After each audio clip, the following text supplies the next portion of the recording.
Hi guys, Tom Barclay here. I just wanted to do a video on the embargoed section of Ange Postecoglou's pre-match press conference for the Bournemouth game. Just to clarify if anyone doesn't understand, when we do press conferences, there's an open section, which I did a video for before, so check that one out, where the quotes go out straight away pretty much. And then we have a embargoed section where we hold back some quotes to help newspapers, for anyone who's sort of confused about that, just to give them new stuff to put in, like my paper, The Sun. And sometimes there's some really good stuff in that section, so I will endeavour to do more of these videos for people to get a feel for what he said, how he said it in those particular sections. So Ange Postecoglou, the main line from this embargo section was an answer to one of my questions, actually, about Son Heung-min. The context has been this season, Sonny, who's obviously an absolute legend, whether he thinks he is or not, at Tottenham, coming up to 10 years now, been an absolute icon for the club, scored so many goals in the Premier League, one of the Premier League centurions, 123 Premier League goals, I think it is now. Just been a brilliant player and a fantastic signing for the club. This year so far, he's perhaps not quite hit the same heights. Only 3 Premier League goals so far this season. The last couple of games, he's missed a few good chances against Roma and against Fulham at the weekend, inside the first minute, really. And there are some supporters out there who seem to be sort of questioning whether age is catching up with him. He's 32, turning 33 next July. And for some players, all players, eventually it happens. It's just whether that is happening to Son at the moment. Not to say that's what I think, just a lot of people seem to be asking that question. So going into the press conference, I thought, Son being the captain, it might be worth asking about Son and whether the fact that he's getting older, should that change what we should expect from Son these days? Should it be that the expectations before of scoring, 10, 15, 20 Premier League goals a season, should that no longer be the case, that we should expect that so much from Son, given he's getting older? And Ange's response was really interesting. Of course, the questions are irrelevant. It's about his responses in terms of what makes the news. And his first line of his quote was pointing to Mo Salah and the way that people started perhaps to write him off last season. Remember last season, and he's still scoring lots of goals for Liverpool, but perhaps wasn't thought of in the way that he was a couple of years before that, when he was one of the best players in the world. Still a top player, but people thought maybe his powers were waning a little bit. There was that moment, that game against West Ham back in April, he was left on the bench and had a bit of a seemingly argument with Jurgen Klopp, who was the manager at the time. And afterwards, I think he had a quote about how if he spoke, he would speak fire. Basically, hinted at how angry he was not playing. But there were questions around Mo Salah at the time, whether his best days were behind him. And of course, that's proven to be ridiculous, given he's been the Premier League's best player this season, been completely central and the talisman of Arne Slot's brilliant Liverpool side this season. And just goes to show there are some players that maybe you can write off and it will come back to bite you. And that was pretty much the theme of Ange's response over my question about Son. So I might even go for the full quote, read it out here. So he said, "I think there were questions about Mo maybe a year or so ago. I'd be wary about doing that. Go for it. It might help me if you write him off. I don't get that sense. I still feel from a physical output and the quality he has, this is Son, and certainly from a mentality point of view, I haven't seen it. What I do know is from my own experience, the end comes pretty quickly. It's not falling off a cliff, but you find with a lot of great players that all of a sudden it's gone from bang to bang, and it's not a slow deterioration. But I don't see that with Sonny. I still think he's got a hell of a lot of quality, and from a physical standpoint, the way he looks after himself, I don't see his abilities diminishing just due to the age factor at the moment. I don't see that. You weigh up the output of it, and he is not at the level so far this year that he has been in previous years, but that's a pretty high standard he's had in the past. Can he get there this year? I still think he can. I think a lot of that is down to consistent game time. He's had a bit of a disrupted start this season, where he's had a couple of setbacks, where he hasn't played regularly. I think with Sonny, the more regularly he plays, the increase in that output. So the answer is no, I don't think so, and I'd be wary about writing him off. So pretty much there, giving a pretty vociferous defence of his captain and his qualities and what he can still do in the game.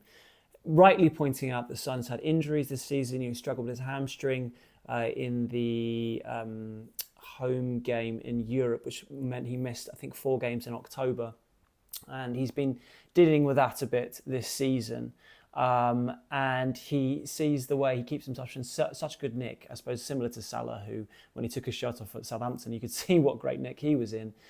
He has the ability to keep going and going. I mean, we've seen it so many times with players going into their 30s in this modern age. It's not really like your Wayne Rooney's of the years gone by, or players before then. Cristiano Ronaldo is obviously the prime example, but Messi as well, going well into their 30s, even towards 40. Salah seems to be so good now, and he still thinks the same with Son. I mean, he does also admit though that he hasn't quite hit the levels that he has in years gone by, which is kind of what I was suggesting earlier. I think that's pretty fair. I don't think you don't have to be sort of damning of Son this season to suggest he's not quite hit the levels he has before, but the point is that Ange definitely thinks he can get back to his best, and it's definitely not a case of him being too old and being past his best. He thinks he can get back there. It's just a matter of getting that rhythm from playing regularly and a few things clicking.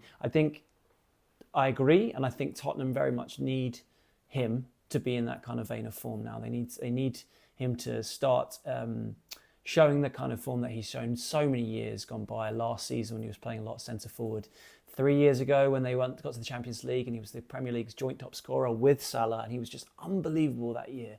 If he can show that kind of form and get back to scoring those kind of goals and creating those kind of chances, then Tottenham could really be back in business. And going into this Bournemouth game, which is a tricky match, they really could do with a captain's performance, particularly without fellow leaders. I mean, he's the captain, but he's got that those vice captains behind him of Vicario, Romero, Maddison. Obviously, Vicario and Romero both injured at the moment, so they won't be with him there.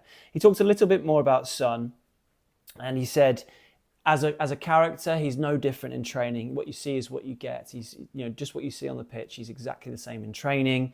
He's a very optimistic, very enthusiastic kind of player. And when he is down, if he's going through a difficult period, he sticks out like a sore thumb is the phrase that Ange used, which basically means you can't not notice it. He's just very, very noticeable when he's not feeling in a good mental space, which I can believe. And personally, from a journalist point of view, Son's a dream, because every time you're in the mix zone, you're looking for someone to front up and talk. And this is long before he became captain. Sonny would often talk to the media and gives a pretty honest appraisal of whether a game's been good or bad, how he's played, how the team have played. And he deserves a lot of credit for that.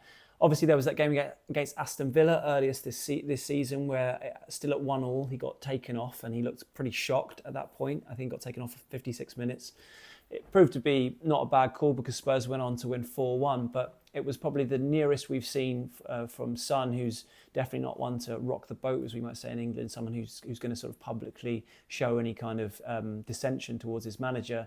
It was probably the nearest we saw of his frustration being expressed externally on the pitch towards his manager or a managerial decision. But Ange, referencing that without specifically talking about that moment, he did say that with some players, when they sort of play to the crowd effectively or sort of show that kind of show a different side to themselves than they do in private to kind of get the crowd on side, that's one of the things that annoys him most. But if it's genuine and it's just how they would be behind closed doors, he doesn't have a problem with it. And that's definitely how he felt with Son. He felt, the way Son was in that moment is just how he is behind closed doors. So full of praise for his captain. Moving on from Son, there's a few more comments about the possibility of January transfer business. He said, and this probably won't be what Spurs fans will want to hear, but he said, don't expect too many significant things in January. The old cliche of January being a difficult window. There's a reason all managers say it, and that will no doubt prove to be the same case. But he did say that if they're in the same position with 9 players out as they are now, by the time January comes around, that he reckons they will do something. So one to watch. And I know that Tottenham are in a good place, sort of PSR wise, so that won't be hampering them like it will with other clubs. And actually that's a good sort of segue into one of the other points he was talking about. So obviously when you look at the Premier League table going into this match, it's about as concertinaed, about as bunched up as I can remember it being at this stage of the season. You look at Arsenal in second place and then Bournemouth in 13th. There's only 7 points between them. I mean, that just shows you how crazy this season's been. Obviously, by the time this video goes out, Arsenal will have played tonight, so maybe it will be a bit bigger gap. But at the point of recording right now, before tonight's Wednesday night's matches, that's the gap. And the reason I mentioned the PSR stuff is that was kind of what Ange was alluding to when we was asked about this bunched up state of the season. He said it's kind of what you get with Australian sport with the salary cap, that you get this sort of ultra competitive sort of close knit kind of tables and teams being able to beat each other. And that's, I guess, what what I take from that is from that comment is about PSR and the way teams have been reined in from overspending, and the likes of Newcastle being basically backed by Saudi Arabia, not being able to spend that kind of money because of PSR reasons. It's a whole different debate we can get into, whether it's right, whether it's wrong. One thing for sure is it's generally been quite helpful towards Spurs at being able to compete with sort of state-backed clubs. And if it is bringing this kind of competition and competitiveness across the division, where you really go into any game, apart from maybe involving Liverpool right now, where anything can happen, then that can only be quite a good thing, really. It makes it entertaining, makes the matches more entertaining. And that's what Ange himself said. He says it's exciting. And I kind of agree with him on that point. But on this sort of situation, we've got all these bunched up clubs. He thinks that's going to continue for the next couple of months probably, and it won't be till sort of into January, later January, where we start to see a bit of a gap. But you do think, from Spurs' point of view, from my own sort of comment, it's pretty vital that they stay within touching distance at least of that kind of top four race. We've seen with this inconsistency, which a lot of clubs are going through, but particularly Tottenham this season, that if suddenly they have a bit of a bad run, where they can't do win, loss, at least they start having a few defeats in a row, then suddenly that gap will open up. So it's important for them to stay within reach at least. And then just finally to wrap it up, I was asked a little bit more about Dominic Solanke. Obviously, Solanke being sort of the spectre of Solanke is quite a big thing across this game, because he signed from Bournemouth in the summer for 65 million, the most expensive signing in the Premier League this summer. Was a fantastic player for Southampton, for Bournemouth last year, scored a lot of goals, 19 league goals, but it was his pressing that was so impressive as well, and all-round link-up play. He referenced, basically the question was, how desperate is he to play this game and get over his illness because it's his old club. And in his answer, Ange said that, I don't know if it was a tongue-in-cheek comment, but he said Solanke basically couldn't get out of his car. He was that ill at Fulham, having driven into the game to report for duty, and was sent home for being too ill.